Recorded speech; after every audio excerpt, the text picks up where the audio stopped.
என்னை வாழ வைத்த தெய்வமாகிய குருநாதர் குரு ராமசுப்பு ஐயா மற்றும் எல் துரைசாமி ஐயா மற்றும் ஆர் மணியன் ஐயா அவர்களுடைய பொற்பாதங்களை வணங்கி நாடி ஜோதிட வகுப்பு, இந்த நாடி ஜோதிட வகுப்பு கிட்டத்தட்ட ஒரு 6 மாசமா நடந்துகிட்டு இருக்கு.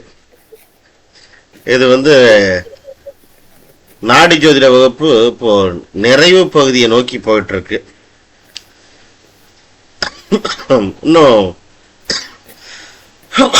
இன்னும் ஒரு சில நாட்கள்ல இந்த வகுப்பு நிறைவு பகுதியை முடிந்து அடுத்ததாக நியூமராலஜி வகுப்பு ஆரம்பமாக இருக்கிறது.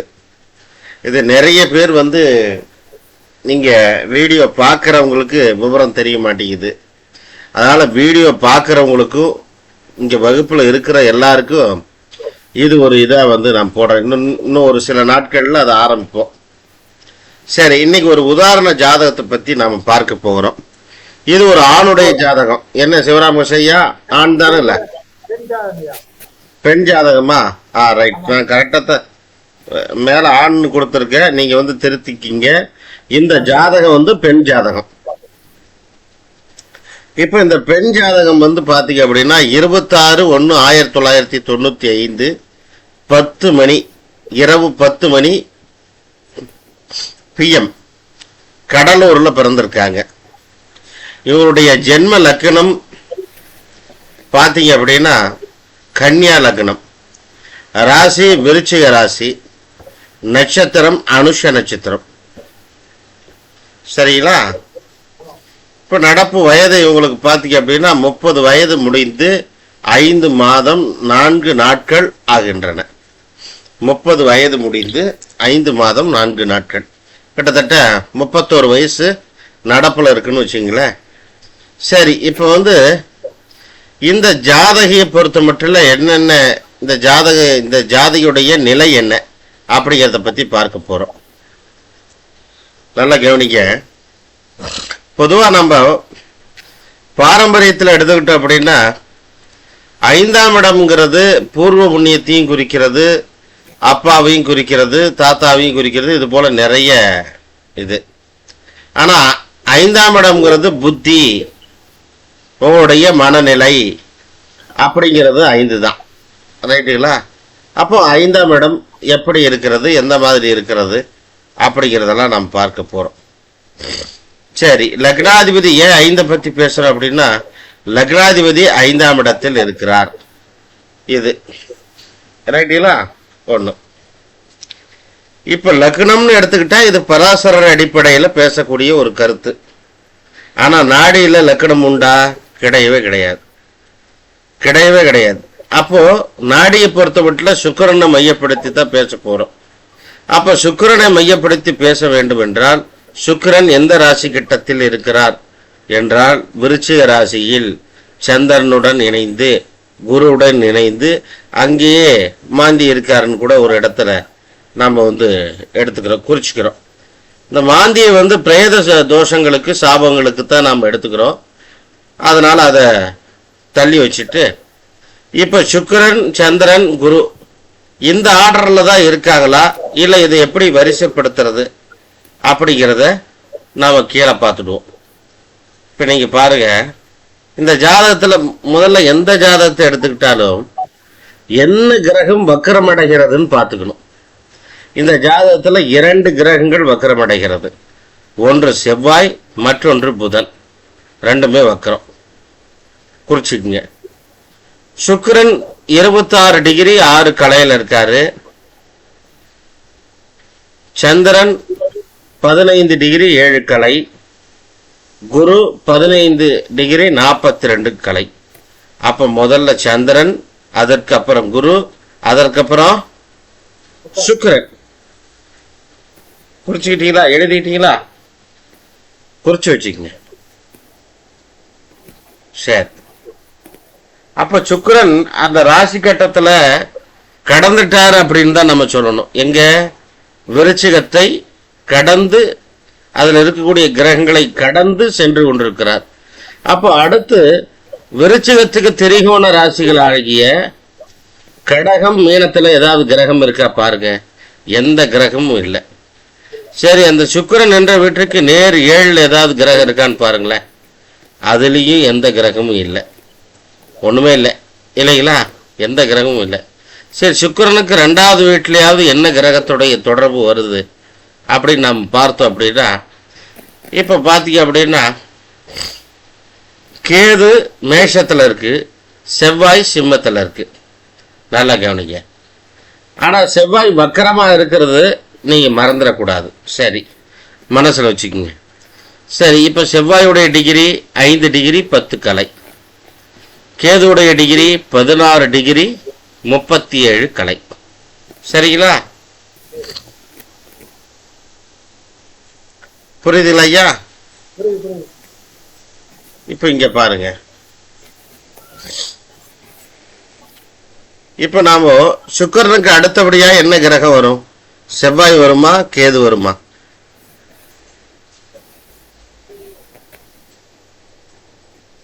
பாருங்க. சுக்கிரனுக்கு அடுத்தபடியாக செவ்வாய் வருங்களா, கேது வருமா?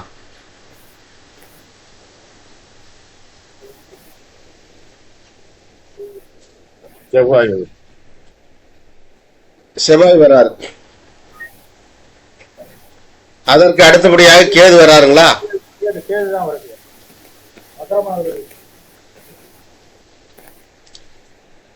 சரி, சுக்கிரனுக்கு அடுத்து செவ்வாய் வருது, செவ்வாய்க்கு அடுத்து கேது வருது, அப்படித்தானே சொல்றீங்க? இல்ல இல்ல ஐயா, சுக்கிரன் 15, கேது 16, செவ்வாய் 5. தனுசுல அடுக்குங்க. தனுசு ராசியில அடுக்குனீங்கன்னா எப்படி அடுக்குவீங்க? முதல்ல என்ன கிரகம்? செவ்வாய் வருமா, சுக்கிரன் வருமா? சரி, கேது வருங்களா? செவ்வாய் வரும், அப்புறம் கேது வராங்க. அதான். சரி, செவ்வாய் வக்கரம்னு நம்ம சொல்லிட்டோம்.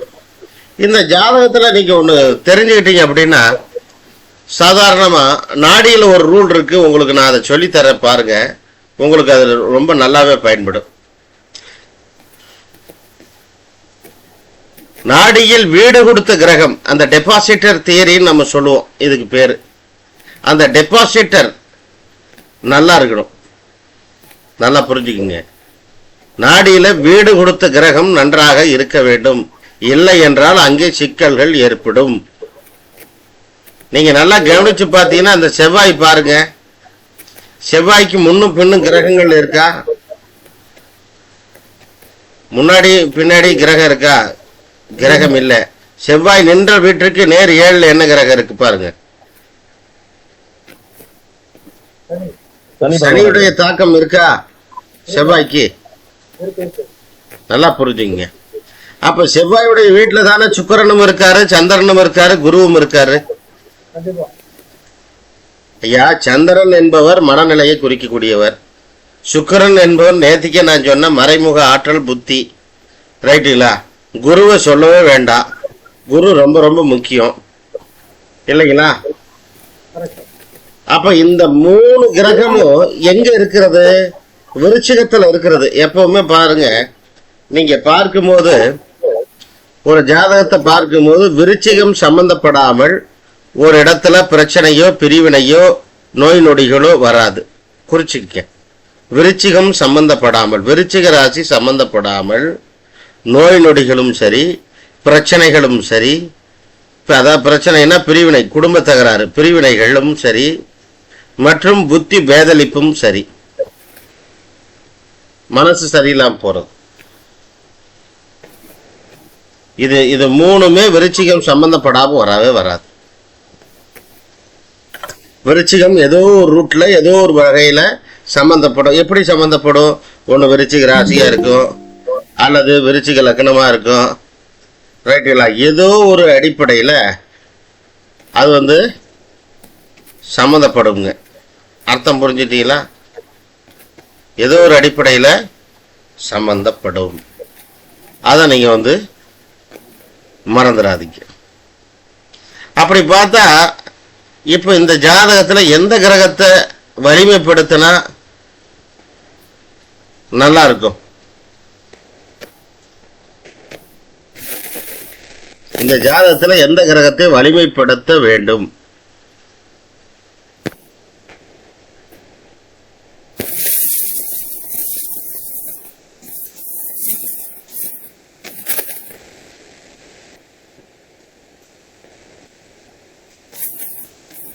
என்னங்க ஐயா,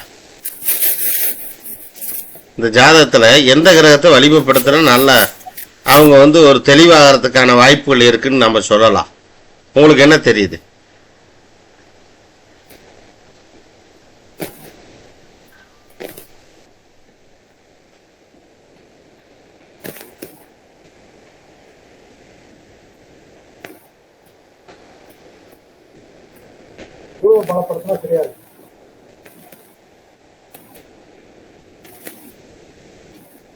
குருவை பலப்படுத்தினா சரியா இருக்கிறீங்களா? எப்படி சொல்றீங்க குருவை பலப்படுத்தணும்?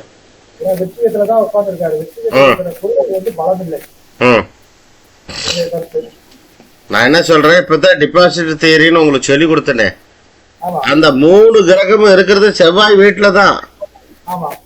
செவ்வாயை பலப்படுத்தினா அந்த 3 கிரகத்துடைய பலமும் கூடிடும். ஐயா ஐயா புரிஞ்சுதா? ஆமா ஐயா, எப்பயுமே ஒரு விருச்சகத்துல எம்டியா இருக்கணும்.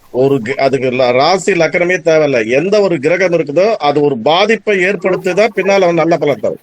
அவ்வளவுதான், கண்டிப்பா ஒரு பாதிப்பு ஏற்படுத்தும். Right, super. அப்போ செவ்வாயை பலப்படுத்தினா செவ்வாய் வீட்டில் இருக்கின்ற சந்திரன், குரு, சுக்கிரன் பலமாகுமா? கண்டிப்பா பலமாகும். செவ்வாய் 12th ஹவுஸ்ல இருக்காரு சார், அவரை பலப்படுத்தினா சரியா இருக்குமா? ஐயா செவ்வாய் வீட்டுல தானே 3 கிரகம் இருக்குதுங்க. செவ்வாய் வீட்டுல 3 கிரகம் இருக்கு சார். செவ்வாயை பலப்படுத்தும் பொழுது செவ்வாய் 12ஆம் வீட்டு 12ஆம் வீட்டுல இருக்காரு லக்னத்துக்கு. இருக்கட்டும். அப்போ 12ஆம் வீட்டுடைய செயல்பாடுகள் அதிகம் கூடுமா? கூடாது ஐயா, கூடாதா? அந்த சந்திரனுடைய பலமும் அந்த குருவுடைய பலமும் அந்த சுக்கிரனுடைய பலமும் கூடும். சார் நீங்க விருச்சக வீட்டுல ஒரு கிரகம் இருக்க கூடாது சார். நீங்க செவ்வாயை பார்க்காதுங்க. விருச்சக வீட்டுல எந்த கிரகம் இருக்குதோ அதுக்கு பாதிப்பு இருக்கும். அதை பலம் படுத்தினா போதும். விருச்சக வீடு ஒண்ணு. இப்போ ஒண்ணும் இல்லை ஐயா, இந்த செவ்வாயை கேது டச் பண்ணுதா இல்லையா? இப்ப பாதிப்பு செவ்வாய்க்கா யாருக்கு ஏற்படும்? கிடையாது. செவ்வாயை விட செவ்வாய் வீட்டுல இருக்கக்கூடிய கிரகங்கள் தான் கடுமையா பாதிக்கும்.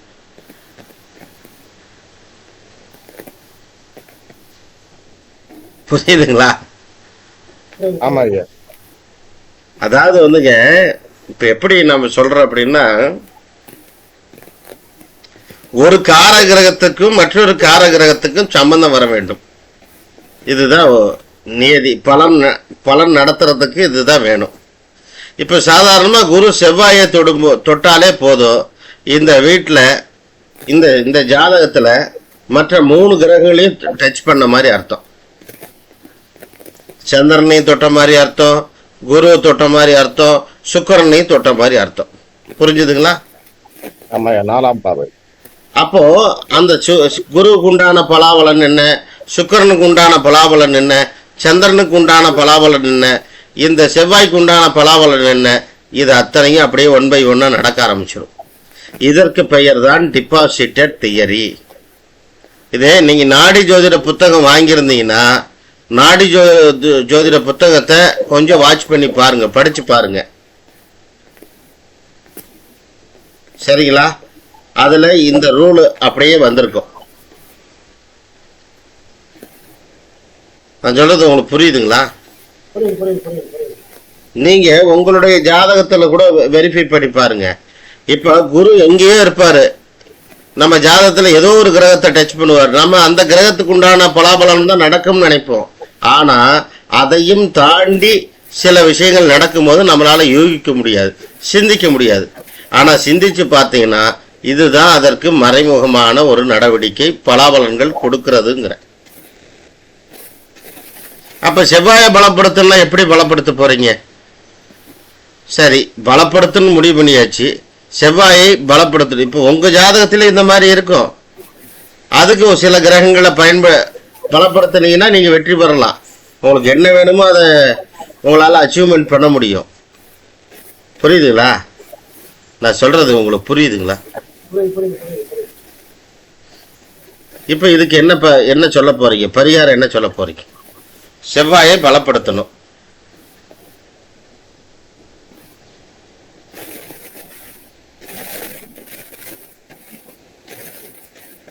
பரிகாரம்னா முருகன் கோவிலுக்கு போலாம் ஐயா. முருகர் கோவிலுக்கு போலாம். சொல்லுங்க, கரெக்டு தான். வேற பவளம் போடலாம் ஐயா. பவளம் போடலாம். பவளம் போடலாம். சொல்லுங்க. நிறைய தைரியத்தை நமக்குள்ளே வளர்த்துக்கலாம். தைரியத்தை நம்ம வளர்த்துக்கலாம். இப்ப அவங்களுக்கு மன பாதிப்பு இருக்கிறது. அப்ப மன பாதிப்பு போகணும். மன பாதிப்பு அப்படிங்கிறதால ஒரு விதமான பயம் தானே. ஆமா. அப்ப அந்த பயம் போகணும்னா நம்ம என்ன சொல்லலாம்?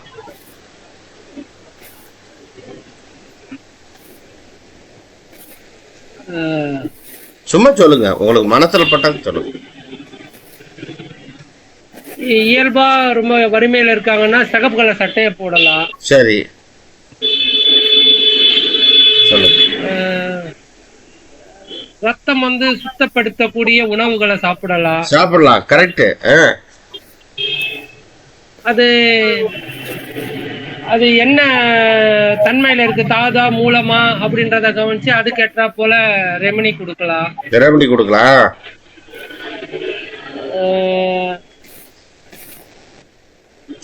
அதாவது செம்பு பாத்திரத்தை பயன்படுத்த சொல்லலாமா?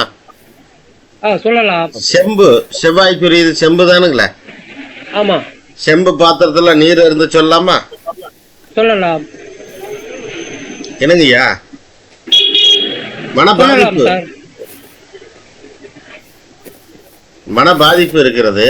அப்போ செம்பு பாத்திரங்களை பயன்படுத்த சொல்லலாம் இல்லையா? கோவில் சொன்னா முருகன் வழிபாடு செய்ய சொல்லலாம். செவ்வாய்க்கிழமையில வழிபாடு பண்ண சொல்லலாம் இல்லையா? இந்த மாதிரி நாம சொல்லாம சொல்லக்கூடாதுங்களா? கடகம், விருச்சிகம், மீனம்ங்கிறது ஒரு நீர் ராசி. அப்ப நீர் தத்துவம் உள்ள கோவில் அந்த முருகன் கோவிலாக இருந்தால் அவளுக்கு சீக்கிரம் சுபிட்சம் கிடைக்கும், வெற்றி கிடைக்கும். பரிகாரத்துக்கு ஏன் திருச்செந்தூரை சொல்லக்கூடாது? சிந்திச்சு பாருங்க.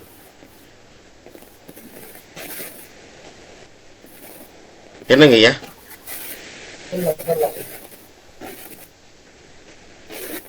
இந்த மாதிரி நீங்க சொல்லாம இல்லையா? அப்போ ஒரு ஜாதகத்தை நீங்க பாத்தீங்கன்னா அந்த ஜாதகத்துல வீக்னஸ் நம்ம கண்டுபிடிக்கணும்.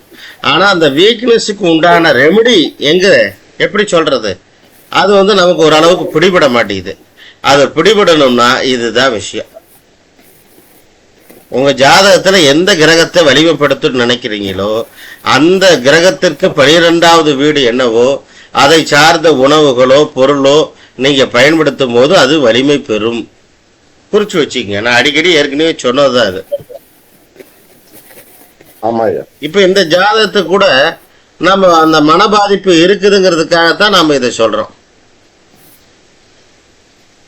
இப்ப அது சூரியனுடைய வீடா வேற இருக்கு, செவ்வாய் அங்க இருக்கிறது.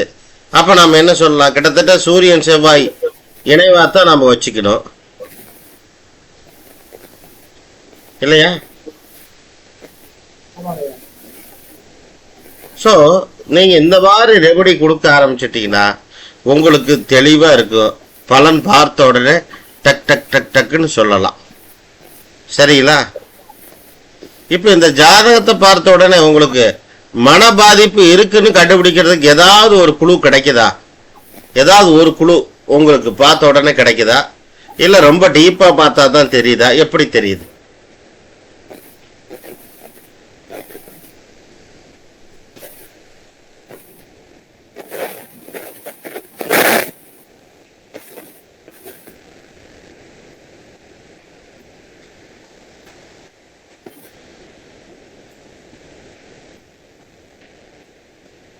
புதன் வக்கரமடையுது இல்லையா?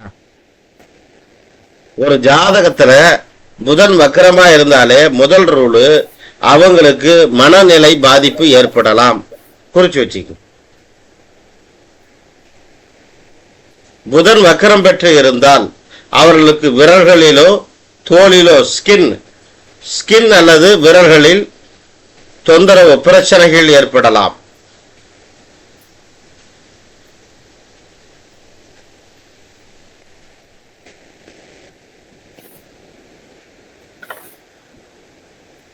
சரிங்களா ஐயா? செவ்வாய் வக்கரமா இருக்குன்னா பல்லு ஏற்கு மாறா இருக்கும், பல்லு வரிசையா இருக்காது. நீங்க ஜாதகையை நேர்ல பாத்தீங்களா ஐயா? பல்லு எப்படி இருக்கு? கோரப்பல்லு மாதிரி இருக்கும். சரிங்களா? பற்கள் ஆயுதம் போல கூட தென்படலாம். ஒரு சில பேருக்கு பல்லு பாத்தீங்கன்னா பெருசா இருக்கும். முத்து போல் பற்கள் அப்படின்னா அது சந்திரன் தான்.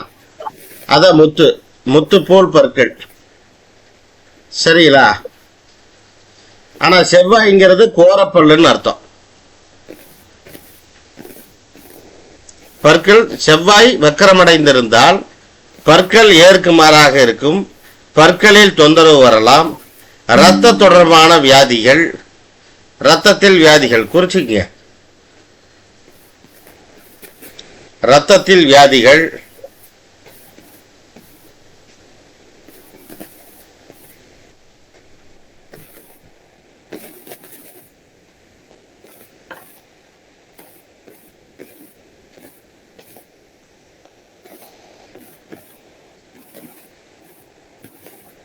சரிங்களா?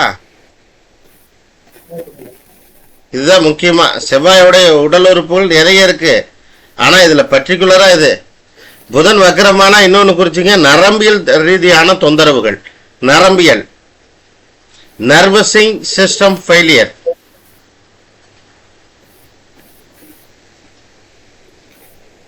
கை கால் நடுக்கம் பிடிக்கிறது, உதறது, அந்த மாதிரி.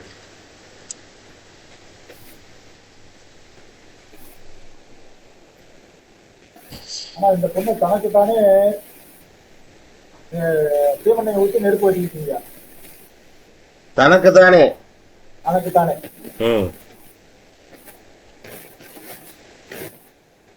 புரியுது புரியுது நீங்க சொல்றது. தனக்குத்தானே நெருப்பு வச்சுக்கிட்டாங்க. ஆமா, பண்ணிதான் திருமணம் பண்ணிருக்காங்க. அதெல்லாம் இது பண்ணிதான் திருமணம் பண்ணி வச்சிருக்காங்க. ஆமா, திருமணம் பண்ணி ஒரு 3 மாசம் கூட இல்ல, உடனே திரும்ப எடுத்தாங்க, வந்துட்டாங்க. ஆமா, ரிட்டர்ன் ஆயிட்டாங்க. இது சரியாகும். இப்ப நீங்க என்ன சொல்யூஷன் கொடுத்தீங்கன்னு தெரியல. ஆனா இதை சரி பண்ணலாமா, சரி பண்ண முடியுமா முடியாதான்னா இதை சரி பண்ணலாம். முயற்சி அவங்க கையில தான் இருக்கு, நாம சொல்லத்தான் முடியும். முயற்சிக்குண்டான ஒத்துழைப்பு அந்த பொண்ணுகிட்ட கிடையாது, சுத்தமா கிடையாது. இல்ல இப்ப நீங்க அந்த பொண்ணுகிட்ட கிடையாதுன்னா அவங்க அம்மா கிட்ட இது பண்ணலாம். அவங்களும் அதே ஸ்டேஜ் தான் ஐயா, அவங்களும் அதே வெற்றிகராசி, அதேதான். இப்ப ஒருத்தர் வந்து யாருடைய பேச்ச கேட்பாங்க அப்படின்னு நம்ம கேட்டா, நீங்க இந்த பொண்ணு அவங்க அம்மா கூடயே தான் இருக்கும். ஆமா, அது வேணா உண்டு. ஏன்னு கேட்டா 4ஆம் அதிபதி எங்க இருக்கான் பாருங்க, சுக்கரனோட சேர்ந்திருக்கா. ஆமா, அவ்வளவுதான். இன்னும் சொல்ல போனா சுக்கரனோட சந்திரன் இருக்கா. அவங்க அம்மாவே சொன்னா கேட்க மாட்டாங்களா? அதுதான் சொல்றேன். அதுவும் இருக்குதான், அதுவும் ஒண்ணு அங்க ஒண்ணும் சரியில்லை. என்ன சொல்லணும்னா அந்த அம்மா வந்ததுக்கு அப்புறம் தான் அந்த குடும்பம் கீழே விழுந்தது.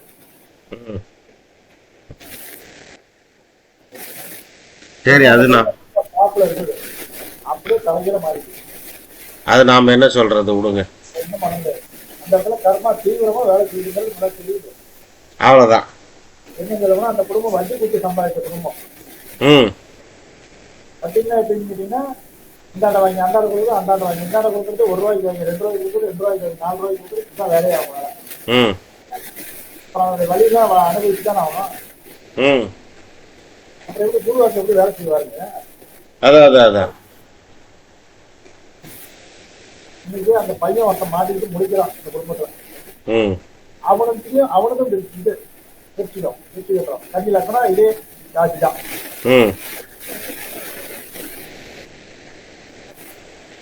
சரி, இப்ப இது ஸ்டெல்லர் அஸ்ட்ராலஜில எப்படி அணுகணும்னு பாக்கலாமா? தாராளமா. லக்னாதிபதி யாருன்னு பாருங்க, எந்த நட்சத்திரத்துல இருக்காருன்னு பாருங்க.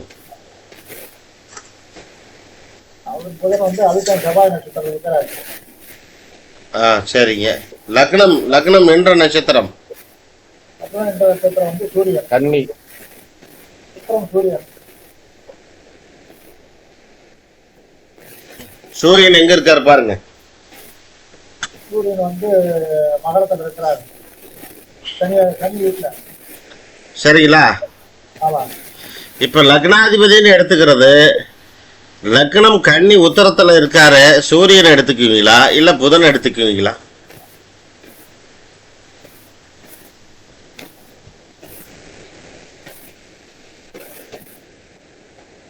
ஏங்க ஐயா? லக்னாதிபதினு எடுத்துக்கிட்டா புதனை தான் எடுத்துக்கணும். ஆனா அவருக்கு நட்சத்திரம் வந்து செவ்வாயில இருக்குது. சூரியன் எடுத்து சொல்ல முடியாதுங்க. எப்படி நீங்க சொல்ல முடியும்? லக்னத்தோட நட்சத்திரம் வந்து சூரியன். வேணா சொல்லலாம். ஆனா அவங்க 2 பேரும் சேர்ந்து ஒரே வீட்டுல உட்காந்துருக்காங்க. அது ஒரு ட்விஸ்ட் அங்க.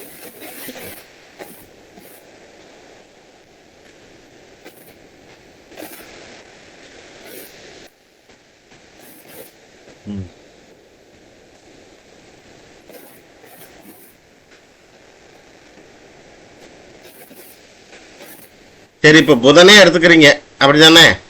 ஆமாங்கய்யா. புதன் அவிட்ட நட்சத்திரத்துல இருக்காரு. ஆமா. கன்னி லக்னத்துக்கு செவ்வாய் என்ன ஆதிபத்தியம்?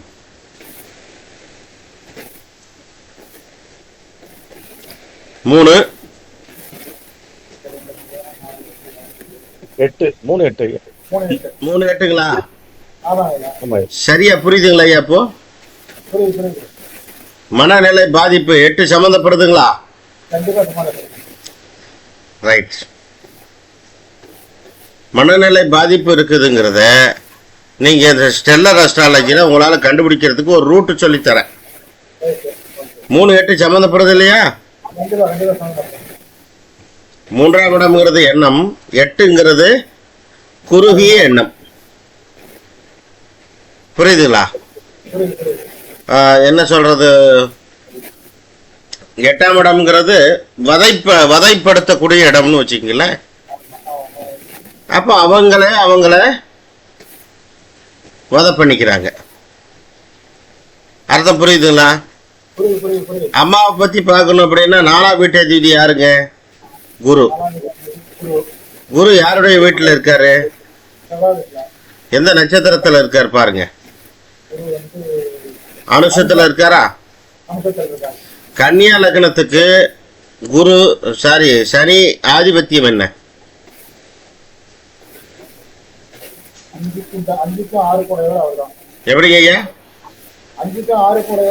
5 6 சம்பந்தப்படுதுங்களா?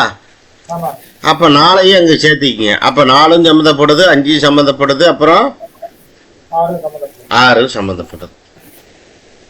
நல்லா புரிஞ்சுட்டீங்களா? 4 5 6 சம்மந்தப்படுதுங்களா? இப்போ இவங்க அம்மாவை பத்தி நம்ம சொல்லணும் அப்படின்னா 5 6 சம்மந்தப்படுது 4க்கு. ரைட்டுங்களா? இப்போ இவங்க என்ன சொந்தத்துல இருந்து இவங்க சொந்த மாப்பிள்ளையை கல்யாணம் பண்ணிட்டாங்களா? அவங்க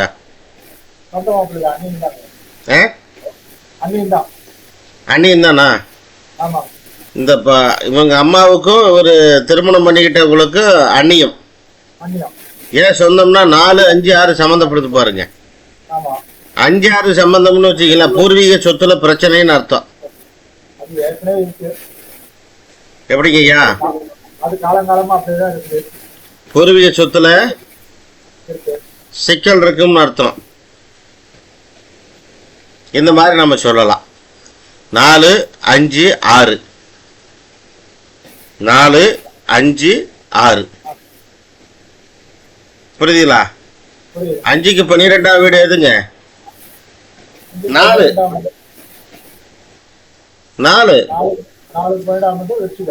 ரைட்டுங்களா? அப்ப நாம என்ன புரியுது? அப்ப பூர்வீக சொத்து கொஞ்சமாவது விரயமாயிடும்னு அர்த்தம். சரி, யாரால விரயமாகுது தெரியுங்களா? அந்த 5ஆல விரயமாகும்.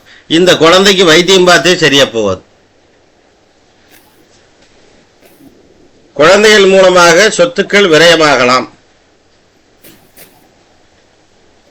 குறிச்சிக்கங்க. 5 சம்பந்தப்படுது, 5க்கு 12 4 சம்பந்தப்படுது, 6 சம்பந்தப்படும் போது சொத்துக்கள் விரயமாகலாம். சரி. பேருக்கு மட்டும் ஒரு வீடு இருக்கு, அவ்வளவுதான். அதெல்லாம் அவங்க இருக்கும்போது, அவங்க அப்பா இருக்கும்போது எல்லா வேலையும் பண்ணிட்டு போயிட்டாரு. சரி, புரிஞ்சுதுங்களா? ஊருப்பட்ட கடன் இருக்குது. அந்த கடனை வந்து தீர்க்க முடியாம அந்த பையன் படாத அவஸ்தைப்படுறான். இதுல வேற இது வேற இப்படி. அது அந்த ஜாதகத்தில் நம்ம பார்ப்போம். இப்ப இந்த ஜாதகத்தை பொறுத்த மட்டும் நமக்கு ஓரளவு புரியுதுங்களா?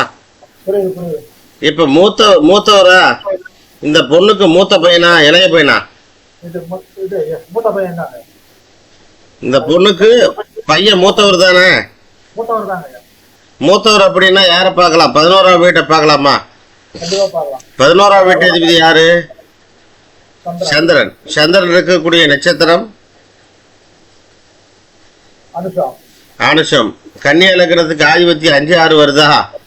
ஆமாங்க ஆமாங்க. அப்ப 11ஆம் வீட்டு அதிபதி 5உடன் சம்பந்தப்படுகிறார், 6உடன் சம்பந்தப்படுகிறாரா? ஆமாங்க. அர்த்தம் புரிஞ்சுதா புரியலைங்களா ஐயா? புரியுது புரியுது புரியுது புரியுது. 6ன்னா தடை அல்லவா? கண்டிப்பா. கடுமையான உழைப்பு 6 தானே? ஆமா. நீங்க அதுதானே சொல்றீங்க, கடுமையா உழைச்சுக்கிட்டு இருக்கான்னு. ஆமா ஆமா. என்னங்க ஐயா? கண்டிப்பா. இதான் உழைச்சிட்டு இருக்கான். இப்படித்தான் நாம அதை சொல்லணும். ஸ்டெல்லர் அஸ்ட்ராலஜில இவ்வளவுதான் விஷயம் இல்லைங்களா? ரைட்டுங்க. சொல்லுங்க, இதுல என்ன உங்களுக்கு சந்தேகம்? இந்த நட்சத்திர சார ஜோதிடத்துல சொல்றதுக்கு உங்களுக்கு என்ன சந்தேகம் வருது? உங்களுக்கு எது எளிமையா இருக்கு அதை வச்சுக்க, அந்த ரூட்டை பயன்படுத்துங்க, சொல்லித்தரேன். இதுல மெயின் பாயிண்ட் என்னன்னா, அந்த பொண்ணோட திருமண வாழ்க்கை கேள்விக்குறி. இப்போ டிவோர்ஸ்ல போய் நிக்குது. ஐயா, 7ஆம் வீட்டு அதிபதி யாருன்னு பாரு. கன்னி லக்னத்துக்கு 7ஆம் வீட்டு அதிபதி குரு தானே? ஆமா. குரு இருக்கிறது சனியுடைய நட்சத்திரம் தானே? ஆமாங்க ஐயா. 5 6 தானே ஐயா? ஆமாங்க ஐயா. அப்புறம் நாம அது என்ன சொல்றது? நீங்க ஒண்ணு சொல்றதுக்கு அங்க ஒண்ணும் இல்ல அக்கா, ஒண்ணு சொல்றதுக்குள்ளதான் இருந்தாலும் கேக்குறேன். புரியுதா புரியலைங்களா? குழந்தை இருக்கா? குழந்தை கிடையாதுங்க. சரி. அவங்க செட்டில்மெண்ட்டுக்கு வர்றாங்க, இவங்க ஒத்துக்க மாட்டேங்கிறாங்க. அதனால இழுத்துட்டு நிற்கிறாங்க. செட்டில்மெண்ட்டுக்கு வராங்களா? வராங்க. வந்தாங்கன்னா முடிச்சிட வேண்டியதான்.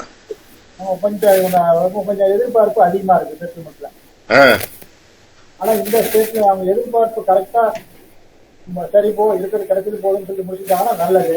ஆனா இன்னைக்கு இருக்கிற நிலைமைக்கு இந்த பொண்ணை கூட்டு கொண்டு கோர்ட்ல எடுத்துனா இவங்களுக்கு அதுவும் வராது. அதான் அந்த நிலைமை தான் இன்னைக்கு இருக்குது. கோர்ட்டுக்கு போகாமலே அவங்க முடிச்சுட்டாங்கன்னா ரொம்ப பெஸ்ட். ஆமா, அப்படிதான் சொல்லியிருக்கிறேன். அதுக்கப்புறம் அவங்க என்ன பண்றாங்க, அவங்க முடிவுதான் பண்ணட்டும். சரி, பாலாஜி ஐயா ஒரு ஜாதகம் போட்டிருக்காரு, அது என்னன்னு சொல்லுங்க ஐயா.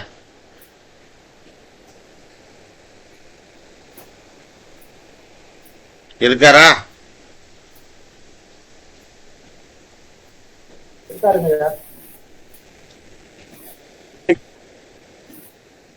ஐயா, நான் என்னத்துக்கு போட்டேன்னா, இந்த ஜாதகத்துல நிறைய பிரச்சனை இருக்குது. எனக்கு 2 விஷயம் தான் புரியணும். அதனாலதான் ஒரு ஆய்வுக்கு போட்டேன். ஒண்ணு வந்து இவருடைய மேரேஜ் பத்தின்னா இவருக்கு பணம் இருக்குமா, இவ்வளவுதான்.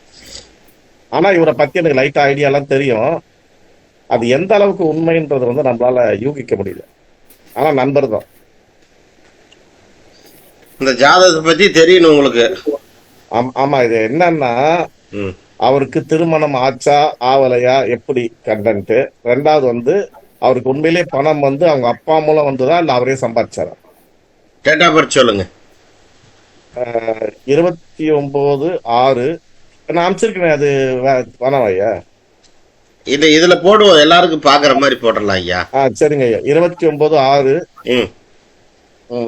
92 ஐயா. 29ங்களா? ஆமா ஐயா. 29/6. 29/6/92 ஐயா. சரிங்க ஐயா. 11:50 PM.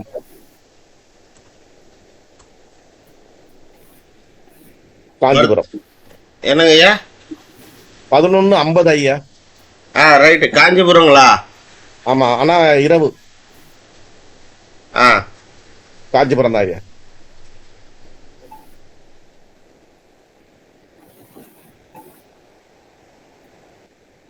பாருங்க, ஸ்பெல் கரெக்டுங்களா? ஐயா, காஞ்சிபுரம் CHI போடுங்க ஐயா. PURAM RAM. வந்துச்சு அதான் ஐயா.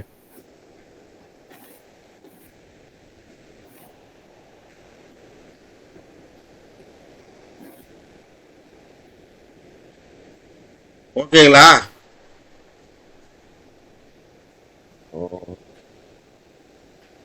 நான் போட்டது மாறி வருதா அதே வருதா? ஏன்னா எனக்கு தெரியல. நான் போட்டது அதுதானே ஐயா. ஒரு செகண்ட் செக் பண்ணிக்கிறேன் ஐயா. அதே தானே வருதுங்க ஐயா. அதான் ஐயா, ஒரே ஒரு செகண்ட் ஐயா, எனக்கு ஒரு டவுட் வந்துடுச்சு. ஆமா ஐயா, கரெக்ட் ஐயா. கரெக்டுங்களா? கரெக்ட் ஐயா. சரி, என்ன கேள்வி கேட்டீங்க? முதல்ல ஒரு கேள்வி கேளுங்க. இப்ப இவருக்கு திருமணம் ஆச்சா ஆவலையா, பிரச்சனை இருக்குமா பிரச்சனை இருக்காதா, இல்ல நல்லா போயிட்டு இருக்கா? போருங்க. இவருடைய ஜென்ம லக்னம் மீனம். மீன லக்னத்துக்கு 7ஆம் வீட்டு அதிபதி புதன். இன்னைக்கு கோச்சாரத்துல எங்க இருக்காரு பாருங்க. இன்றைக்கு கோச்சாரத்தில் அந்த மீன லக்னத்துக்கு எத்தனாம் இடத்துல இருக்காரு? இன்னைக்கு கோச்சாரத்துல சந்திரன் வீடு, அதாவது கடகத்துல போறாரு ஐயா. அவருடைய லக்னத்துல, ஜென்ம லக்னத்துல 7ஆம் அதிபதி எங்க இருக்கான் பாருங்க. 7ஆம் அதிபதி அதுவும் அது அங்கேதான் இருக்குது, ரெண்டும் சேம். முடிஞ்சு போச்சுங்களா? ரைட் ஐயா. ஏன் காதல் திருமணமா இருக்கக்கூடாதா? எனக்கு அந்த டவுட் உண்டு ஐயா. காதல் இருக்கலாமா இருக்கக்கூடாதா? திருமணம்ங்கிறது ஒண்ணு டிசைட் பண்றதுக்கு முன்னாடி காதல் இருக்குமா இருக்காதா கவனிச்சு பாருங்க. கண்டிப்பா இருக்கும் ஐயா. கண்டிப்பா இருக்கும். சரி, ரைட். திருமணம் அப்படின்னா செவ்வாய் இல்லாம திருமணம் இல்லை. அவருடைய லக்னத்திற்கு 2ஆம் வீட்டு அதிபதி செவ்வாய் இன்றைக்கு கோச்சாரத்துல யாருடன் சேர்ந்திருக்கார்? சந்திரன் கேதோட சேர்ந்திருக்கிறார். அப்ப நிச்சயமா கல்யாணம் நடக்கல, காதல் நடந்திருக்கு. சரிங்க ஐயா. என்னங்க ஐயா? நிச்சயமா கல்யாணம் நடக்கல, காதல் நடந்திருக்குன்னு சொல்லலாமா? சொல்லலாம். இல்ல சார், கல்யாணம் நடந்துச்சு சார் அப்படின்னா மனைவி உங்க கூட இருக்கான்னு கேட்கணும். அடுத்தது இல்லன்னு நினைக்கிறேன் ஐயா. புரிஞ்சுட்டாங்க. நான் சொல்றது உங்களுக்கு புரியுதுங்களா? புரியுது. எனக்கு கேதுக்கிறார் வேற. கல்யாணம் நடந்திருக்கிறதுக்கு வாய்ப்பு கம்மி. இல்ல சார் நடந்துச்சு சார் அப்படின்னா மனைவி உங்க கூட இருக்கிறதுக்கு வாய்ப்பு இல்லை. இப்போ இல்ல ஐயா. ஆமா ஐயா. இந்த கரண்ட் பீரியட். ரைட் ஐயா. சொல்லாம சொல்லக்கூடாதா?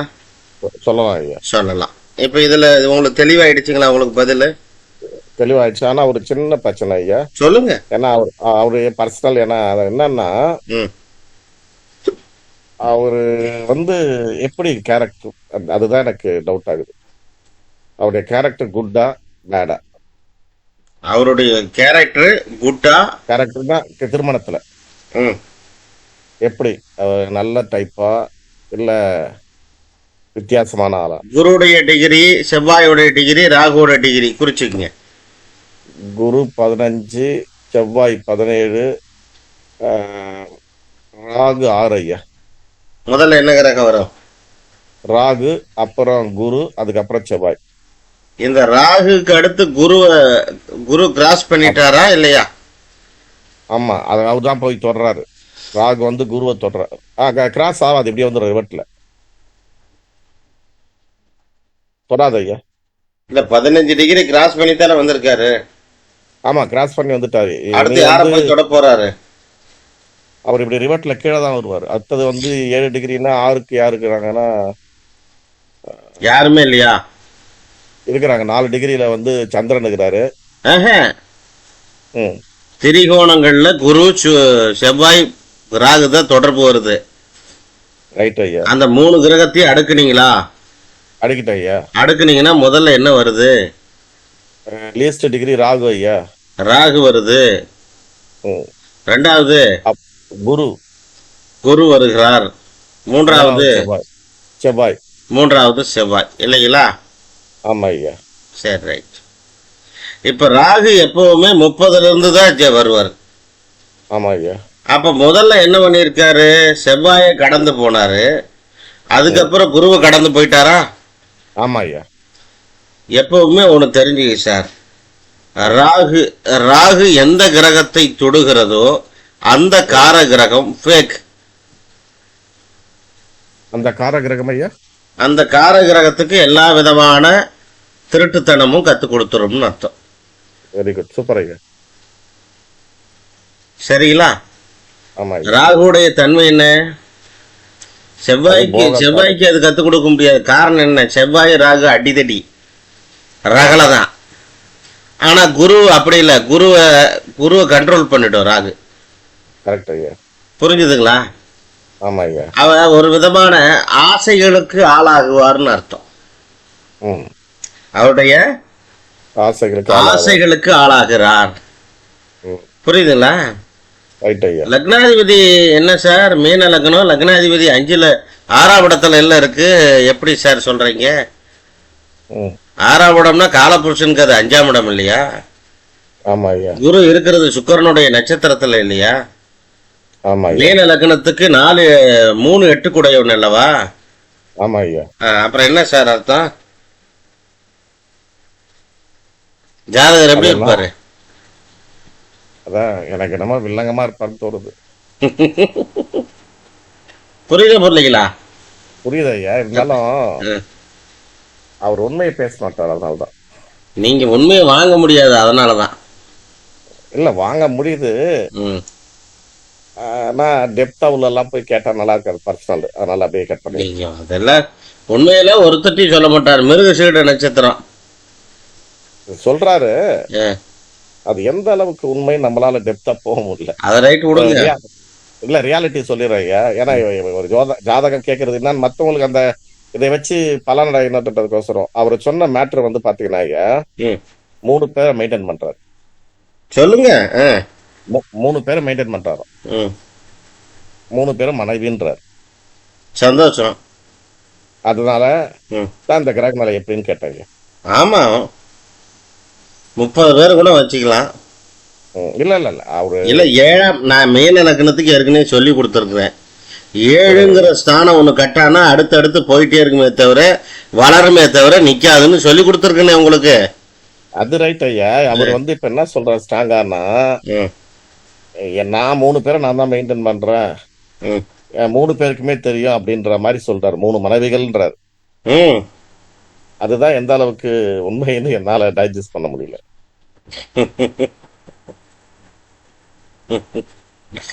அடுத்தது ஒரு பொருளாதாரம் போயிடலாம், எப்படி இருக்குதுன்னு பாக்கலாம். ஏன்னா அதனால தான் கேட்டேன், வேற எதுவும் இல்லை.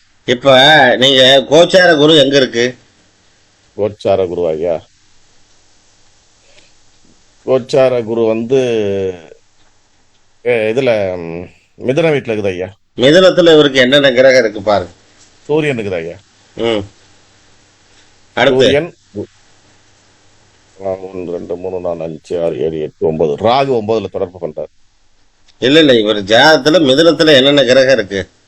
2 தான் ஐயா, சூரியன் குரு. இவர் ஜாதகத்துல சூரியன் குருவா? சூரியன் சந்திரன் சுக்கிரன் கேது இல்லவா இருக்கு? நீங்க கோச்சாரம் கேட்கல ஐயா? கோச்சாரம் கேட்கல. Sorry sorry. அவர் ஜாதகத்துல என்ன கிரகம் இருக்குன்னு கேக்குறேன். சூரியன் சந்திரன் சுக்கிரன் கேது. இப்ப அந்த இடத்துக்கு குரு வந்துட்டாரா கோச்சாரத்துல? ஆமா ஐயா, வந்துட்டாரு. சந்திரனை மீட் பண்ணும்போது அவமானம் ஏற்படும் நான் சொல்லி கொடுத்துருக்கேன்னா இல்லையா? ஆமா ஆமா ஐயா. என்னங்க? ஆமா, சந்திரன் குரு அவமானம் தான். சந்திரன் எத்தனை டிகிரில இருக்காரு? சந்திரன் வந்து 4 டிகிரில இருக்கிற ஐயா. இப்ப கோச்சார குரு எத்தனை டிகிரில இருக்கு தெரியுமா? கோச்சார குரு தெரியாது ஐயா. குரு பயிற்சி ஆனது என்னைக்காவது தெரியுங்களா? நான் பொறுத்து பார்த்தது இல்லை ஐயா. இல்ல, பரவாயில்ல, கேட்டேன். வேற யாருக்காவது தெரியுங்களா?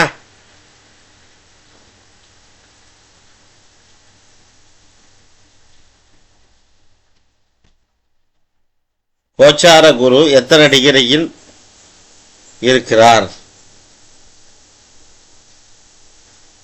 6 டிகிரியா, 7 டிகிரியா, 8 டிகிரியா, 10 டிகிரியா?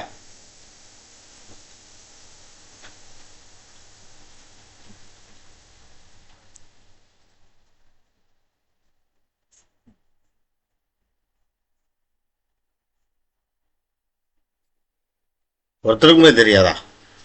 ஒரே செகண்ட் ஐயா, பாருங்க, பார்த்து சொல்லுங்க, ஒன்றும் தப்பு இல்லை. பாருங்க, கோச்சாரத்துல 10 டிகிரில இருக்கிறார். 10 டிகிரில இருக்கா? ஆமாங்க. இப்ப குரு கடந்துட்டாருன்னு தானே சொல்லணும். சந்திரனை கடந்துட்டாரா ஐயா? குரு 10 டிகிரில இருக்கிறார் ஐயா. சந்திரனை கடந்து விட்டாரா? அவர் ஜனன ஜாதத்துல சந்திரனை கடந்து விட்டாரா? சந்திரன் கடந்துட்டார் ஐயா. அடுத்து அங்க கேது இருக்கு, கேதுவையும் கடந்துட்டாரு. சுக்கிரன் இருக்கு, சுக்கிரனை கடக்கல. சூரியன் இருக்கு 14 டிகிரி. சூரியனை தொடுவாரா? ஆமா ஐயா. சூரியன் யாருடைய நட்சத்திரத்துல இருக்கு? சூரியன் கொஞ்சம் மேல அப்படி இருக்கு. ராகுடைய நட்சத்திரத்துல இருக்கு. ஓகே ஐயா. சரிங்களா? ஆ. சூரியன் இவருடைய லக்னத்துக்கு எத்தனாம் இடத்துல இருக்குங்க? சூரியன் லக்னத்திற்கு 4ஆம் வீட்டு இருக்குது ஐயா. இவருக்கு ஏதாவது 4ஆம் வீட்டு ரைட்டு. சரி, ராகு எத்தனாம் இடத்துல? 10ல இருக்கா பாருங்க. ஆமா 10ல இருக்குது ஐயா. சரி, ரைட். இப்ப சூரியனை குரு சந்திக்க போறாரு. ஆமா ஐயா. இவர் ஏதாவது ஜாப்ல இருந்தாருன்னா ஏன் இப்ப அவருக்கு வந்து ப்ரமோஷன் வரும்னு சொல்லலாமா? சொல்லலாம், ஆனா ஜாப்ல இல்ல ஐயா. எப்படி? ஜாப்ல இல்ல. ஜாப்ல இல்ல, ப்ரமோஷன் வரும்னு சொல்றதெல்லாம். அதான் குரு அது சூரியனை தொடும்போது அதுதான் நம்ம சொல்ல முடியும். சரிங்க ஐயா. ஒண்ணு. இப்போ நாம வெறும் சூரியனை பத்தி மட்டும் சொல்லணுமா, காரகத்துவத்தை எடுத்துக்கிட்டு சொல்றதா, இல்ல லக்னத்தை மையப்படுத்தி சொல்றதா, எப்படிங்கிறது ஒரு கன்ஃபியூஷன் ஆகும். புரியுதுங்களா? சரிங்க ஐயா. சூரியனுடைய காரகத்துவம் என்றாலே வளர்ச்சிக்குரியதுன்னு நமக்கு தெரியும். சூரியன் என்றாலே கௌரவம் வரும், காசு வராதுன்னு அர்த்தம். ஆமா, புகழ் அந்தஸ்து வரும். புகழ் அந்தஸ்து இது வருதா? அப்போ இவர் பாத்தீங்க அப்படின்னா, நீங்க வேலைக்கு போகல, இவர்கிட்ட காசு பணம் எப்படி இருக்கிறது? சொத்து வந்து வித்து வித்து செலவு பண்ணிட்டு இருக்காரா? எப்படிங்க? அதுதான் அவரு சீக்ரெட் சொல்ல மாட்டாரு. அதுல அவர் எல்லாத்தையும் சொல்லுவாரு. அவரு 3 கல்யாணம் 4 கல்யாணம் ஆனா கூட சொல்றாரு. ஆனா அந்த ப்ராப்பர்ட்டி எப்படி எப்படி வாங்கினாருன்னா இதெல்லாம் சொல்ல மாட்டாரு. புரியுதுங்களா? ஏன்னா ஏதாவது ரியல் எஸ்டேட் பண்றாரான்னு பார்க்கலாம். ரியல் எஸ்டேட் பண்றதுக்கான வாய்ப்புகள் இருக்கு, இந்த ஜாதகத்து பிரகாரம் இருக்கு. புரியுதுங்களா? குரு செவ்வாய் ராகு இந்த காம்பினேஷன், குரு சிம்மத்துல வேற இருக்கு. இந்த மாதிரி வைங்களேன். அப்ப அவருக்கு அவமானம் அசிங்கம்னு ஏற்படுறதுக்கான வாய்ப்புகள், சான்சஸ் அந்த இடத்துக்கு குரு வரும்போது இருக்குமா இருக்காதா? சிந்திச்சு பாருங்க. ஆனா அவர் அதெல்லாம் கடந்துட்டார். அதாவது வந்துங்க இருக்குங்கிறது அதை வெளியே தெரியாம மெயின்டைன் பண்ணிடுவார்னு அர்த்தம். இல்ல, அவர் சொன்ன கேட்டேன் ஐயா அவர்கிட்ட நான் நிறைய. 3 பேருக்கு தெரியுன்றாரு. அதுதாங்க ஐயா நான் சொல்றது. வெளியே தெரியாதன்னா மற்றவர்களுக்கு நான் அவங்கள ஒன்றும் சொல்றேன். ஏன்னா நான் வந்து அவர் கூட இப்போ கொஞ்ச நாள் தான் ஃப்ரெண்டு. அவங்க ஃப்ரெண்டு ஒரு 10 பேர் இருக்கிறாங்க. அவங்க எல்லாருக்குமே தெரிஞ்சது. அதனாலதான் சொல்றேன். இவர் என்ன பண்ணிட்டு இருக்காருன்னு எல்லாத்துக்குமே தெரியுது. ஆமா, அதனால இவருக்கு அவமானம் ஏற்படுதா? ஏற்பட்டிருக்கு வாய்ப்பு இல்லை. அதை பத்திலாம் அவர் கவலைப்பட மாட்டார். அவர் கவலைப்பட மாட்டாரு. அதை பத்தி எதை பத்தியுமே கவலைப்பட மாட்டார். முதல்ல அவமானம் ஏற்படாது. அவமானம் ஏற்படாது அந்த விஷயத்தால. ஆமா, தாண்டிட்டாரு எல்லாத்தையும். புரிஞ்சுதுங்களா? ரைட் ஐயா. தாண்டிட்டாருங்கிறத விட அவருக்கு அவமானம் வரப்போறது இல்லைங்கிறத உண்மை. சரிங்க ஐயா. அப்படி ஒரு சம்பவமும் நடக்காது. காரணம் ஐயா? காரணம் சூரியன், கேது, சுக்கிரன் இதெல்லாம் சார். ம். வெறுமனே சந்திரன் அங்க இருந்து குரு அங்க டச் பண்ணும்போது அந்த பிரச்சனை வரணும். ம். ஆனா சூரியன், கேது, சுக்கிரன், சந்திரன் இந்த மாதிரி கிரகங்கள் அங்க இருக்குதே. இருக்கு. சோ நிச்சயமா அந்த மாதிரி பிரச்சனையை நடக்கிறதுக்கு விடாது. ம். அர்த்தமா மேனேஜ் பண்ணிடும்னு நான் சொல்றேன். சரிங்க ஐயா. இல்லையா? ம். நீங்க நல்லா கவனிச்சு பாத்தீங்கன்னா புதனும் சந்திரனும் பரிவர்த்தனையில இருக்கு. அதை கவனிச்சீங்களா? ஆமா ஐயா, அதை கவனிச்சேன். புதனும் சந்திரனும் பரிவர்த்தனை. அப்ப எங்க போய் சம்பவம் நிகழும்? எங்க போய் சம்பவம் வர்றது எங்க இருக்கு? ம். புரியுதா புரியலீங்களா? ரைட் ஐயா. திருட்டுத்தனம் அதிகமா இருக்கும்னு அர்த்தம். சந்திரன் புதன் திருட்டுத்தனம் அதிகமா இருக்கும். சந்திரன் புதன் சேர்க்கை திருட்டுத்தனம் அதிகமாக இருக்கு. நான் அதை வச்சுதான் உங்களுக்கு அந்த காதல் எப்படி நான் சொன்ன நான் யூகிச்சேன் ஐயா. ம், 5ஆம் இடம் வந்து காதல், அந்த புதன் கிரகம் இருக்குது. ம், அது பரிவர்த்தனைக்கு அப்புறம் மேல போகுது. ம், அப்போ புதனுடன் வந்து சுக்கிரன்லாம் இருந்துச்சுன்னா கண்டிப்பா காதல் திருமணம் நடந்து கேது இருக்கிறதெல்லாம் முறிஞ்சிருக்கலாம் ம், அப்படின்னு நான் நினைச்சேன். ம், ம். ஆனா நீங்க திருமணம்ங்கிறது ஒண்ணுதான். ம், 2, 3, 4 எல்லாம் திருமணம்னு பேசுறதுக்கு வழி இல்லை, இங்க வேலை இல்லை. வாய்ப்பு இல்லை. புரியுதுங்களா? அத நீங்க வந்து ஜெனியூலா சொல்லலாம், ஜென்டிலா வேணா சொல்லலாம். மனைவியார் இல்லாம துணைவியார்னு சொல்லிக்கலாம். அவ்வளவுதான். ரைட் ஐயா. புரிஞ்சுதுங்களா? அதாவது இவருடைய தொழில் என்ன சொன்னாருன்னா ஐயா, ம், எங்கேயோ ஒரு இடத்துல அதர் ஸ்டேட்ல வந்து ஏதோ வாங்கி போட்டிருக்காராம். ம், அதுல ஏதோ இன்கம் வருது. ம், அதனால அவர் அப்படியே ஜாலியா சாப்பிட்றாரு நினைக்கிறேன். ம். அததான் சொன்னார் அவர். மற்றபடி என்னன்னு டீட்டெயிலாம் சொல்லு. புரியுது புரியுது புரியுது. லேண்ட் ப்ராப்பர்ட்டி நம்ம ஏதோ ஒரு பிசினஸ், அதாவது இந்த ஏதோ மெஷின்ஸ், இரும்பு, அந்த நம்ம மண்ணெல்லாம் எடுக்கிறோம்ல, அந்த மாதிரி ஏதோ ஒரு இது வந்து அதர் ஸ்டேட்ல இப்போ வாங்கி வச்சிருக்காரு. ம், அதுல யாரோ ஒருத்தர் மெயின்டைன் பண்றாங்க. அந்த 3 மனைவியில ஒரு மனைவியுடைய தம்பி. ம். அதுலதான் கொஞ்சம் இன்கம் வருது போது, அதனால ஜாலியா சாப்பிட்டுக்கிறாரு உட்காந்து. சந்தோஷம், நல்லா இருக்கும். நன்றி ஐயா. நன்றி நன்றி நன்றி நன்றி. சரி, மீண்டும் நாளை சந்திப்புங்களா? நன்றி ஐயா. வாழ்க வளமுடன். நன்றி நன்றி ஐயா. நன்றி தேங்க்யூ சார். நன்றி ஐயா. நன்றி நன்றி சார். நன்றிண்ணா. நன்றி நன்றி.